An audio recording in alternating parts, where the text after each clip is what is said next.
All right, what is going on, guys? UFC 314 has ended, and this is going to be the fights to make after the event. We're starting off with the main event. Alexander Volkanovski recaptures the vacant featherweight title, almost a lightweight, to become a two-time featherweight champion.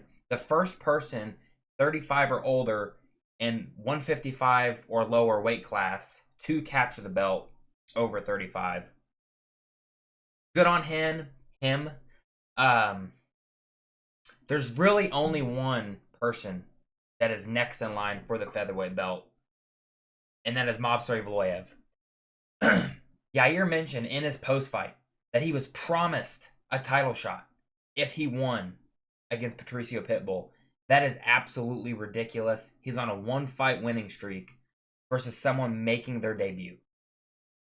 Mobster's undefeated. Volkanovski even mentioned in the post-fight presser that he would love to take the undefeated record of Mobstar and give him his first professional loss. I don't even know if he's lost in the amateurs. But yeah, this would be a great fight. I know in the past I mentioned that I was kind of fearful of Volkanovski's chin. Got hurt a couple times versus Diego, and Mobstar definitely, he can crack, but I think Diego definitely has more power than Mobstar. So I think this would be a somewhat safe fight for Volkanovski. And the only thing he has to worry about is the takedowns of Mobster Evloev. Now, Volkanovski does have very good takedown defense and takedowns himself, but the threat of the takedown might set up the strikes to be able to get knocked out. But yeah, there's really nobody else. Yair definitely doesn't deserve a title shot. So it's got to be Mobstar. Moving on, Diego Lopes, loser of the main event. He needs to defend his spot. If you watch any of these fights to make videos, I'm all about, if you lose your fight in your ranked opposition, you need to defend your position, especially coming off of a loss. And the person that I thought that was up and coming, that I wanted to match him up with, is Arnold Allen. I think this would be a very good matchup. Both guys like to go out there, strike. Lopes probably has slightly better grappling, at least jiu-jitsu. Allen has been improving on his grappling. I think the last fight or two he has had that, I can't remember the guy's name, but same coach as George St. Pierre, which is the coach is very good at helping with the takedown defense. Did help him in that Mobstar fight, even though he did end up losing that fight. That's an opponent they both have in common. Both had somewhat competitive fights, probably Allen more competitive than Lopes did. But yeah, I think this would be a really fun matchup. A good bounce back win if Lopes could get the win over Arnold Allen. And for Arnold Allen, if he wants to climb those rankings again and get working his way back up to a title shot featherweight, a win over Diego Lopes, former title challenger, would definitely be good for him. And I think this would be a great fun matchup. Moving on, co-main event, Paddy Pimblett destroys Michael Chandler. Absolutely decimates him. Lightweight's kind of weird right now. So, who I got him matched up with right now is Arman Tsarukyan. I know he called out Charles Oliveira, but it's pretty unclear what's going on at lightweight. So you have, Oliveira said he would fight Ilya, but Ilya wants to fight Islam. The Islam wants to see what happens at 170. So it's kind of in the, like, who knows what's going to happen. So in my mind, I was thinking, well, you could just have Charles and Arman fight, and then the winner of that fight could fight Islam. But then you throw Ilya in this mix. So what I think would end up happening, Paddy and Arman can fight. Charles and Ilya could fight. What the UFC is probably going to do, unfortunately, is make Justin Gaethje versus Islam Makhachev, especially if Bilal Muhammad beats JDM. I don't think Islam wants to fight Bilal Muhammad for the 170-pound belt. And then I've seen rumors online of Dustin Poirier, Max Holloway for the BMF title for Dustin Poirier's retirement fight. So, I think the only other person would be Dan Hooker, and I really don't want to see Dan Hooker versus Paddy Pimblett. I would much rather see Justin Gaethje and the Dan Hooker fight rebooked, and you could just throw Ilya straight to Makhachev and do Armin Charles. That kind of solves that problem. Ideally, but again, I don't think that's what's going to happen. I think for whatever reason, Gaethje will probably get an undeserved title shot if they don't give it to Ilia Topuria. Moving on. Michael Chandler, the loser of the co-main event. He's like, I don't have his record pulled up in front of me, but I think he's only won 2 fights in the UFC. I can't remember. He's lost to Charles twice, Gaethje, Poirier, Patty. I feel like he lost to one more person. Yeah, because his only 2 wins are Hooker and Ferguson.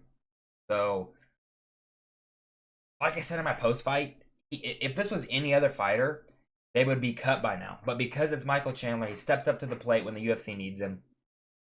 He's always in exciting fights. He was in an exciting fight with Paddy Pimblett, getting the shit beat out of him. But, like I say time and time again, he went up against the up-and-coming fighters, young up-and-coming fighter, and Paddy Pimblett. He lost that fight. So again, he's going to have to go up against a young up-and-coming prospect. Somewhat of a prospect. And who I've got picked out for him is Grant Dawson.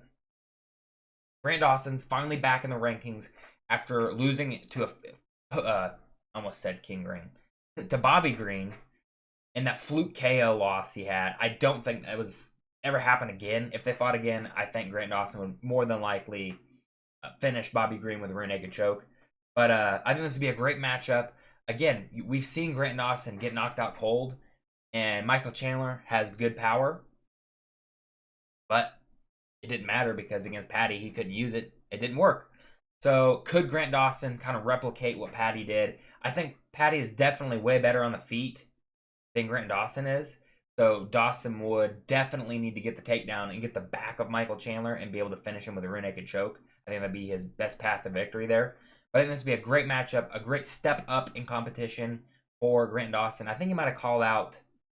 It might have been Beneil Dariush, but I think they're going to do Mauricio Huffy versus Beneil Dariush. So this would be a great matchup in that lightweight division. And a very winnable fight for both guys, honestly. So moving on, we have Yair Rodriguez beats Patricio Pitbull in his UFC debut. He does not deserve a title shot. In no world does Yair Rodriguez deserve a title shot off of one win. I know several fighters have gotten title shots off of one win. It's like a whole circumstance thing. They have Movsar Evloev. He's undefeated. He's ready to go. The only, I guess, caveat to that would be, I saw something online, and I didn't really look into it at all, that said Movsar wanted to fight in, I remember if it was May or June. Obviously, Volkanovski cannot fight in May or June. So if he is dead set on fighting in May or June, this might not line up. Because Volkanovski is looking to return, I think he said, towards the end of July. Or maybe August. So their scheduling might not line up. I don't want to see this rematch again. I would pick Volk to win. I would probably give Yair a better chance than before because Volk's chin's been cracked twice already now. So Yair could hit him with a head kick and knock him out. But I would pick Volk to win that fight. If Yair wants to get a title shot, he needs at least 2. If Volk's the champion, he needs at least 2 more wins. And I got another up-and-coming prospect. If you watched my Fights to Make video a couple weeks ago, you know who it is. That is Lerone Murphy. As boring as Lerone Murphy is, he's the Leon Edwards of the men's featherweight division. He deserves to fight up in the rankings. He keeps beating opponents, keeps getting wins over and over again. And I think Yair would definitely make this fight exciting. I think he would push the pace with Lerone Murphy and force him to fight his fight. Although a little bit, the Yair and Pitbull fight was a little bit boring, especially in that first round. After that, things kind of got heated up and going. But yeah, I think this would be a good featherweight matchup. And if my memory serves correct, which it does most of the time, not all the time though, Murphy is also undefeated. So if Yair Rodriguez could take the undefeated record of Lerone Murphy, that would be even better for him. And then for Murphy, let's say Volkanovski can get past Movsar, he's like next in line. If he gets one win over Yair Rodriguez, he'll probably be in line for a title shot. So yeah, great fight. Make it happen. Moving up, Patricio Pitbull loses versus Yair Rodriguez. Doesn't have a whole lot to offer. Honestly, I almost didn't even put him in this, but I was thinking, okay, there's a somewhat of a name we can give him that's definitely a step down in competition. You know who it is if you watch my Fight Stomach videos. Bryce Mitchell. Bryce Mitchell loses to Jean Silva, gets finished with a ninja choke. Bryce Mitchell's weak and frail. Doesn't have the power to stick with Jean Silva. I know I was going to say that when I went to Jean Silva. But I think if he's going to continue fight at featherweight, which he's kind of small for the division, Pitbull that is, Bryce Mitchell would definitely be a step down in competition. He doesn't really have to worry about the striking threat. I think this would be a decent fight. And both guys, even though Mitchell got choked out cold, he even posted a video saying he's not hurt, doesn't have any bumps or bruises. He's healthy. And Pitbull didn't take a whole lot of damage in that fight. So, maybe in like 4 months from now, we could see this fight. And, Mitchell's not going to be ranked anymore. Pitbull's not going to be ranked. At least I hope they don't throw him in the rankings magically. So, yeah, I think this would be a solid men's featherweight fight. Moving on. Jean Silva beats Bryce Mitchell via ninja choke. I think I got the perfect fight for him. Brian Ortega. Brian Ortega hasn't won since he beat Yair Rodriguez. Then got destroyed by Diego Lopes. Ever since then, hasn't really said anything. At one point, it was rumored that he wanted to move up to lightweight. He does not need to move up to lightweight. He's undersized at featherweight. He definitely doesn't need to move up to lightweight, where everybody's going to be, all the guys are going to be bigger than Brian Ortega. Pause. For Silva, I kind of see him getting the same treatment as Lopes as far as a fast track to the title. He's in fun fights. He's in exciting fights. He's making fun of his opponents in the fight, and then he's finishing his opponents. It's only good if you can back it up, and Jean Silva definitely backs it up. I think with the win over Brian Ortega, again, depending on the whole landscape of the division, he's one win away from a title shot. You got a few guys in there right now that are kind of like that. You have Lerone Murphy, 1 to 2 wins away from a title shot. Jean Silva, 1 to 2 wins away from a title shot. Mobstar already deserves a title shot. And then you have Arnold Allen coming back from a win finally versus Giga Kadze. I think this would be a very good test for Jean Silva. I think he probably beats Brian Ortega fairly easily and makes fun of him just like he did to Bryce Mitchell. Nonetheless, I think it would be a very exciting fight. And we would see how Silva reacts to the grappling of Brian Ortega.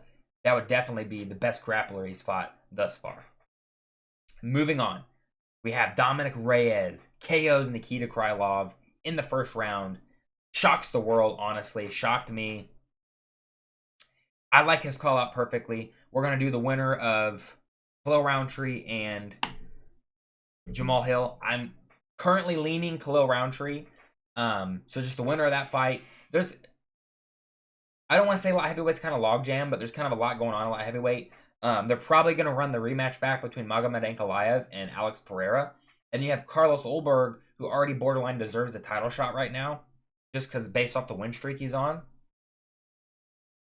And then you got Reyes coming up through the ranks. Outside of that, there's not really much at light heavyweight. So if Ankalaev beats Pereira, then he's going to have Ulberg next in line. In the meantime, you could even do Ulberg versus Dominic Reyes, and that would be a fun fight as well. But yeah, I think this is a perfect call-out. A fresh matchup in the light heavyweight division. Wouldn't be a rematch or anything. Just have to wait a little bit of time to see the outcome of that fight. Moving on, Dan Ige gets the TKO over Sean Woodson in a very controversial stoppage. But nonetheless, he gets the win. And if you watched my video a couple weeks ago, you already know who I'm putting in here. That's Josh Emmett. When I originally made that video, it was Sean Woodson that I had fighting Josh Emmett next, because I thought Sean Woodson was going to win. And I thought he was at least winning clearly, but apparently not. I think, even though this would be a rematch for Dan Ige, Emmett's older now. And again, I thought Ige won that fight anyway. He lost. Very close competitive fight. I would probably pick Dan Ige to win the rematch versus Josh Emmett. I think he's 40 years old now, so he's getting older. Ige's not young himself as far as fighting years go, but definitely be a very fun matchup, striking matchup for the fans. Fight night, Apex main event, or a good crowded arena fight night card, main card. Moving on, Verna Jandiroba. She got her win over Yan Xiaonan, and there's only one fight left for Verna Jandiroba, and that's versus the champion, Zhang Weili. Zhang Weili's getting older. Could Verna Jandiroba be the one to beat her and become the new champion in that strawweight division? Maybe. Maybe not. Weili's last fight, very dominant win, but Suarez coming off of, I think, a 2-year layoff to do that fight. Looked like shit in that fight. I think this would be a very good strawweight matchup, and there is nobody else. The only thing that puts it in question a little bit is Weili going to wait for the winner of Valentina Shevchenko versus Manon Fior to then try and become a double champion? I think she's definitely earned it. And then in that instance, maybe they would make an interim belt. Maybe. I don't know. And then again, off the top of my head, I can't think of who Verna Jandiroba would fight for that interim belt. But nonetheless, this is what needs to happen in that women's strawweight division. Moving on. Last but not least, Chase Hooper gets a very dominant decision win over Jim Miller. Listen, he said he wants to fight another young, up-and-coming prospect like himself. I'm giving him someone that's kind of in the middle. He's not old, he's not young, he's just entering his prime. He's been in the UFC a long time, kind of always trading wins and losses, but a very solid, well-rounded fighter, and that is Thiago Moises. I think this would be Hooper's toughest test to date. Moises seems like he never gets to that top of the division. He always, whenever he fights that next level of opponent, he always loses. And for Chase Hooper, although we had a very dominant decision win over Jim Miller, I wasn't super impressed. I was impressed on how he did it and how he was able to control him. But like I said on my post-fight, I feel like he definitely needed to get the finish there. And a fight with Thiago Moises would definitely, hopefully, bring the best out of Chase Hooper. And this would be a great matchup in that lightweight division.